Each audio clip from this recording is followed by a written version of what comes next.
savais pas ce que je C'est manger d'un gamin de 6 ans, bouge pour un gamin de 7 ans. On s'adapte. Avec vous, puisque c'est vous qui nous amenez sur le site. Ah bon? Oui. 125.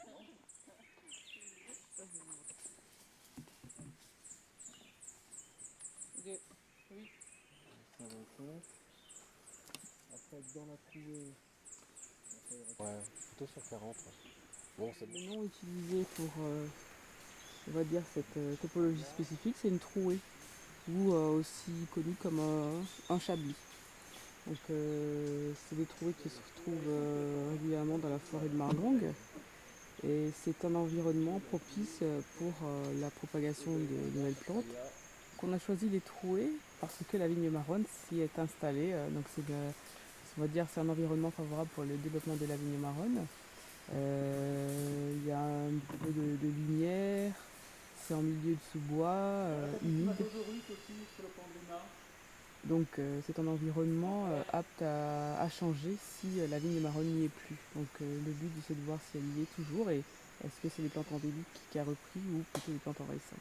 Tu as une reprise du rubus, parce que regarde, tu as quand même des lignées de rubus qui font quand même là pas loin de 3 mètres et qui ont déjà une densité qui est assez forte. Ça ne peut pas se faire du jour au lendemain. Ça, c'est des individus qui ont facilement au moins entre 6 et 1 an. Dans des Moïse. Non. Faut pas Borbonicum, c'est maison. Ok. Donc, ACF, elle faire Borbonicum. Je sens qu'il y a à peu près 1 an et demi, ça a repris. Ça a repris de manière assez forte parce que ça a des niveaux de recouvrement qui restent assez élevés. Et là, le problème, c'est que même sur ces reprises de rubus, pour l'instant, on ne voit pas de sidéra. Il aurait fallu avoir une réponse du sidéra qui ne devrait pas trop tarder, quoi. Parce que ça tarde trop, ça va permettre au rubus de prendre plus d'ampleur et du coup de freiner cette dynamique, cette amorce de cicatrisation qui semble assez intéressante, quoi. Niveau, individu isolé, quelques petits individus.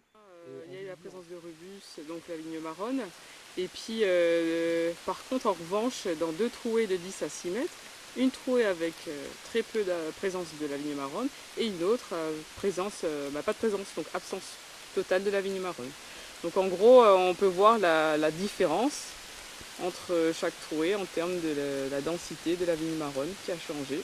Donc après, le but c'est de rentrer au bureau et de comparer les résultats de ces trouées.